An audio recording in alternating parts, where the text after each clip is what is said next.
Buongiorno a tutti elettronauti, quest'oggi alle mie spalle vediamo la nuovissima Hyundai Kona che si rinnova nei punti giusti dopo essere stato il SUV elettrico più venduto del 2020. Ma cosa è cambiato? Beh, lo scopriamo insieme oggi. Io sono Matteo Valenza, benvenuti in questo nuovo video.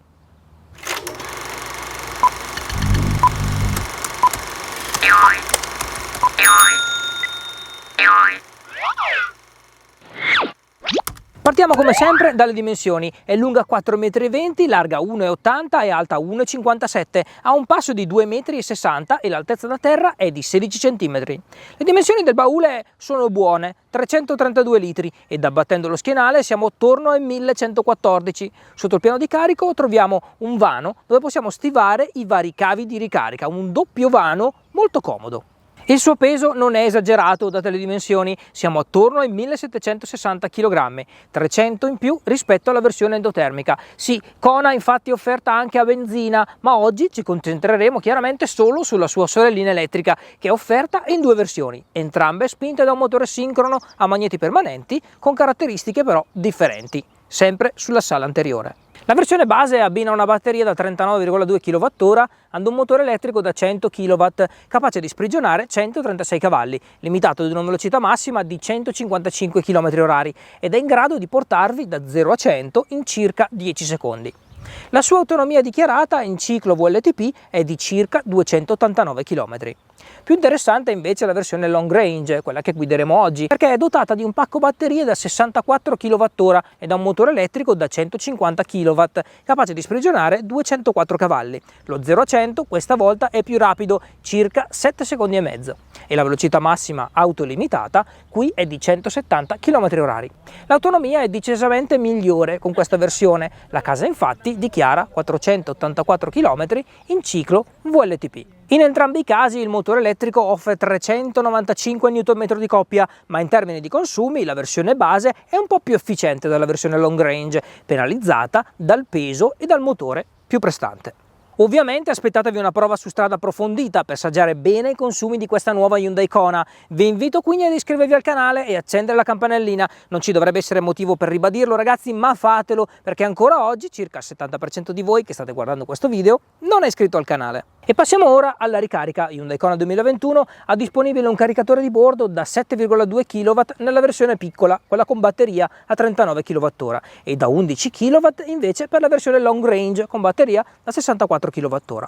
Per la ricarica rapida, in DC quindi, viene utilizzata la presa di ricarica ormai ben conosciuta a livello europeo, la CCS 2 Combo, accettando fino a 100 kW di potenza. La nuova Hyundai Kona quindi potrà essere ricaricata da 0 a 80% in meno di un'ora.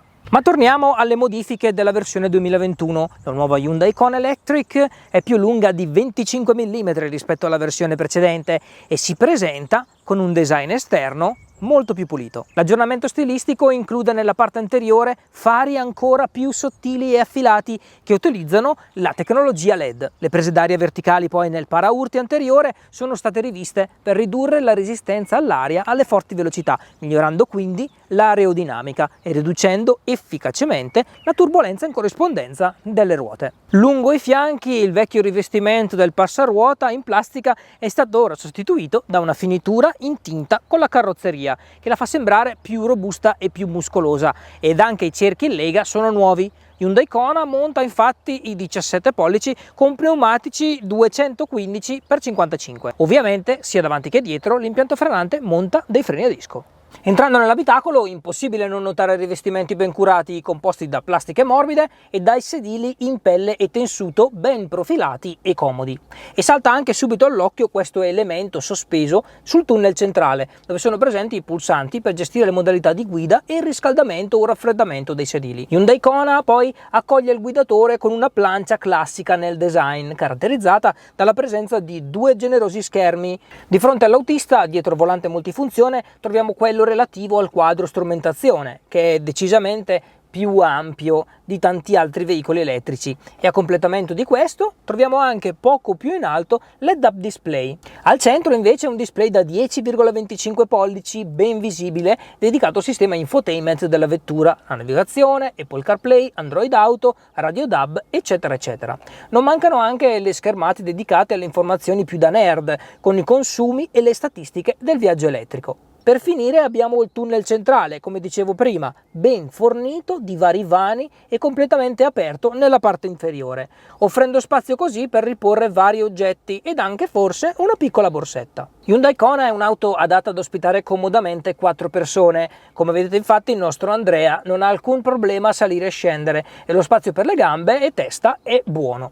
La quinta persona forse è un po' sacrificata stando in centro, ma date le dimensioni di questo SUV era prevedibile. Comune a tutte le Hyundai di nuova generazione troviamo l'applicazione BlueLink per smartphone che vi permette di controllare l'auto a distanza. Potrete far partire o interrompere la ricarica, controllare la climatizzazione, impostare il viaggio, monitorare la posizione del veicolo in tempo reale e tanto altro. Ed ora che vi ho parlato un po' di tutta questa nuova Hyundai Kona, è giunto il momento di andare a farci un giro.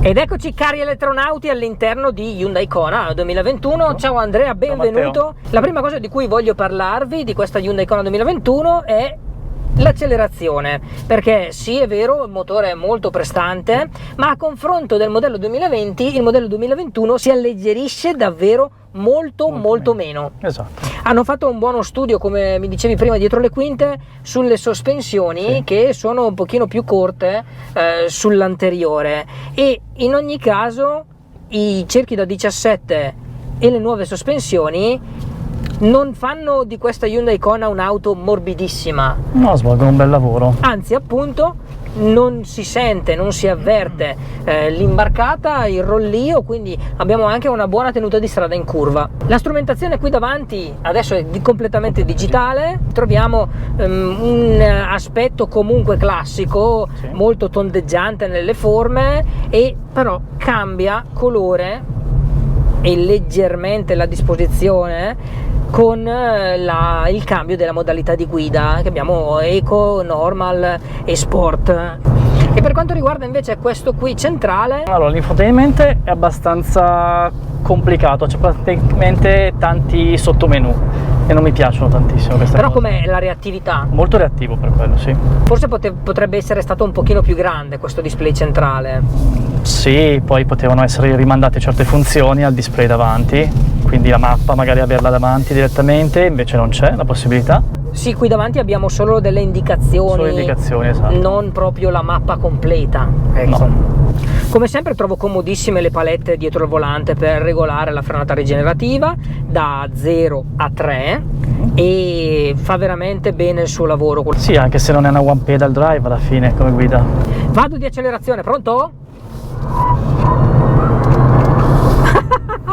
Senti però che come le ruote pattinano, sì, quando vai, non si alleggerisce tanto, no, lo sterzo rimane bello duro in modalità sport, però le ruote un pochino pattinano, sì. E anche se andiamo ad utilizzare tutta questa potenza, in ogni caso comunque i consumi rimangono veramente bassi. Sì, tu che l'hai provata in questi 2 o 3 giorni in percorso cittadino, mi vuoi dire un po' com'è che si è comportata? Si è comportata molto ma molto bene, si attestano attorno ai 13 kW ogni 100 km. Ho fatto un paio di calcoli, con la mia vado a spendere circa 8 euro, con questa 78 centesimi. Cioè, caricando la casa? Caricando la casa, certo, ovvio.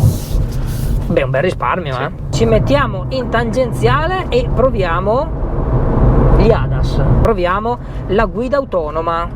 Il mantenimento di carreggiata, cruise control adattivo, perché in questa versione la 64 kW c'è quello adattivo, bravo, sulle altre non c'è. E facendo così io posso lasciare il volante, sì, e l'auto automaticamente, esatto, mi tiene dentro la mia carreggiata, rallenta e accelera in base all'auto che ci troviamo davanti, esatto, perfetto. Ogni tanto mi dice di tenere le mani, sì, sul volante. Devo dire che fa il suo buon lavoro. Esatto. Se io metto la freccia cosa capita? Si disattiva tutto. Mi si disattiva temporaneamente, sì, poi io tolgo la freccia e il sistema rientra in automatico. Questa cosa la trovo veramente molto, sì, molto comoda. E allora dai, prima di chiudere questa prova su strada, tanta roba, sì, tanta roba, da soddisfazioni. Poi comunque accelerazione a 7 secondi e 6 non è male, è buona, direi, E poi, sempre parlando di ADAS, abbiamo il Rear Collision Assist. Quando si fa la retro, praticamente sul display vi appare una freccettina che vi dice che sta arrivando un veicolo o da destra o da sinistra, quindi Esatto. la macchina si ferma. Poi abbiamo il Left and Right Collision Alert, quindi Sì. se un'auto cerca di entrare nella vostra corsia, risponde da sola, Esatto. completamente. Poi vabbè, abbiamo il monitoraggio dell'angolo cieco, chiaramente. Che ti avvisa se stanno arrivando dei pedoni o dei ciclisti, e quindi non apri la portiera in quel momento. Ah, ok. E poi altra cosa che sarà di legge nei prossimi anni, un sistema di sicurezza dei sedili posteriori. E poi vabbè, chiaramente c'è il sistema, quello di avvertimento dei pedoni quando l'auto è sotto i 30 km/h, emette un suono distintivo, quello di Hyundai, che avverte appunto i pedoni, Sì, che l'auto esatto. sta arrivando, perché è molto silenziosa, devo dire. E per la fine di questo video, come di consueto, riassumiamo pregi e difetti e parliamo di soldi. Nuova Hyundai Kona 2021 ha dalla sua una grande autonomia, è divertente da guidare ed è piena zeppa di accessori e dotazioni di sicurezza. Pecca forse un pochino nel design degli interni, ma qui è solo una questione di gusti e devo dire che a me non dispiace. Peccato forse anche per la potenza di ricarica, avrei preferito accettasse anche 150 kW e forse anche di più. E chissà che magari nel futuro Hyundai riesca ad infilarci una batteria da 75 o magari 100 kWh, sarebbe davvero un sogno. L'autonomia però sembra davvero buona, ma per essere sicuri dei consumi dichiarati dovete attendere il mio prossimo video, che sarà appunto la prova di autonomia. Quindi se non l'avete già fatto, mi raccomando, iscrivetevi al canale e accendete la campanellina. Per quanto riguarda i prezzi, secondo me sono allineati con le altre elettriche di taglio simile. Il modello base, quello con batteria da 39 kWh, parte infatti da 35.000 euro, ma se volete il modello long range dovete spenderne circa 10.000 in più. Stando comodamente però sotto i 61.000 potrete acquistarla utilizzando gli ecoincentivi statali e anche quelli regionali, quindi avete sicuramente modo di risparmiare dai 6 ai 10.000 euro in caso di rottamazione e se siete fortunati anche 18.000 sfruttando la combo Stato più Regione.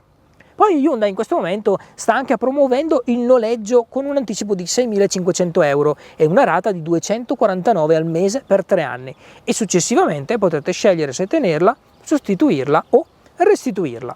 Potrebbe essere una buona idea. Voi che ne dite? La forma di noleggio potrebbe essere interessante per voi? Fatemelo sapere qui sotto nei commenti. E per il video di oggi, ragazzi, è tutto. Non rimane altro che darvi appuntamento al nuovo video online martedì e venerdì alle 12 e un riassunto delle news settimanali alle 10. Quindi eletronauti, ci vediamo presto. Ciao!